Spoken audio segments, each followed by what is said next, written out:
હવે રાજકોટના ગોંડલથી તસવીર આવી રહી છે। ગોંડલ પંથકના વાતાવરણમાં અચાનક પલટો આવ્યો।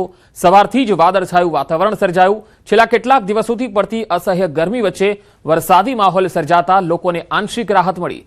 ગત રાત્રિના સમયે પણ ગોંડલના કેટલાક વિસ્તારોમાં વરસાદી ઝાપટા પડ્યા। વરસાદના પગલે શહેરમાં ખુશનુમા માહોલ સર્જાયો અને વાતાવરણમાં ઠંડક ફેલાઈ। આગામી દિવસોમાં પણ વાદળછાયા વાતાવરણ અને હળવાથી મધ્યમ વરસાદની હવામાન વિભાગે આગાહી વ્યક્ત કરી છે।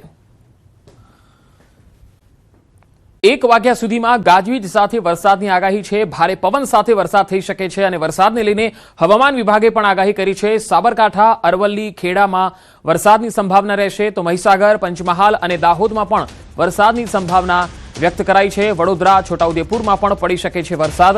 હવામાન વિભાગે બપોરે 1 વાગ્યા સુધી રાજ્યના અનેક ભાગોમાં ગાજવીજ સાથે વરસાદની આગાહી વ્યક્ત કરી છે। કેટલાક વિસ્તારોમાં ભારે પવન પણ ફૂંકાઈ શકે છે। સાબરકાંઠા, અરવલ્લી, ખેડામાં વરસાદની સંભાવના રહેશે તો મહીસાગર, પંચમહાલ અને દાહોદમાં પણ વરસાદ પડવાની આગાહી છે। બપોરે 1 વાગ્યા સુધીમાં મધ્ય ગુજરાતના અનેક વિસ્તારોમાં ગાજવીજ સાથે અને ભારે પવન સાથે વરસાદ પડી શકે છે।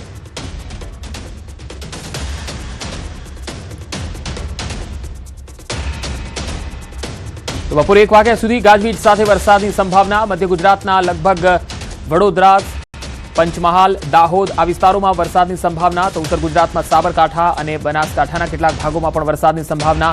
મહીસાગર, પંચમહાલમાં પણ વરસાદની સંભાવના રહેશે। વડોદરા અને છોટાઉદેપુરમાં પણ આજે વરસાદની સંભાવના રહેશે। કેટલાક વિસ્તારોમાં ભારે પવન પણ ફૂંકાઈ શકે છે અને કેટલાક વિસ્તારોમાં ગાજવીજ સાથે વરસાદ થઈ શકે છે। તો અમરેલી જિલ્લાના કેટલાક વિસ્તારમાં વાતાવરણ પલટાયું છે। તસવીરો આવી રહી છે અમરેલીથી। અમરેલી શહેરમાં વહેલી સવારે જ વાદળછાયું વાતાવરણ જોવા મળ્યું। શહેરમાં વહેલી સવારે વરસાદી છાંટા શરૂ થઈ ગયા।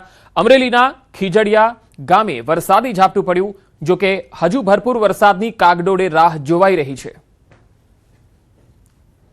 તો અમરેલીની 2 અલગ અલગ તસવીરોમાં તમે જોઈ શકો છો। અહીંયા સવારે જ વરસાદ શરૂ થઈ ગયો હતો, વાતાવરણ બદલાયું હતું અને ખેડૂતો ખુશખુશાલ જોવા મળ્યા। હવે દ્વારકાથી આ તસવીરો આવી રહી છે તે જુઓ। દ્વારકાના રાવલ વિસ્તારમાં વહેલી સવારે ધીમી ધારે વરસાદની શરૂઆત થઈ। રાવલ ગામે આજે વહેલી સવારે ઝરમર વરસાદ થયો। વરસાદની શરૂઆત થતા ખેતીમાં આશા બંધાઈ હતી। અચાનક વાતાવરણમાં પલટા સાથે મેઘરાજાની એન્ટ્રી થઈ। વરસાદથી ગરમીમાં રાહત મળી છે તો વાતાવરણમાં ઠંડક ફેલાઈ ગઈ છે।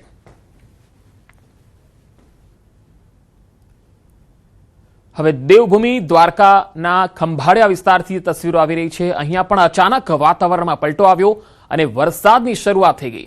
ખંભાળિયા શહેર અને આસપાસના વિસ્તારોમાં ઝરમર વરસાદ વરસતા રસ્તાઓ ભીંજાઈ ગયા હતા। વરસાદના આગમનથી વાતાવરણમાં પણ ઠંડક ફેલાઈ ગઈ।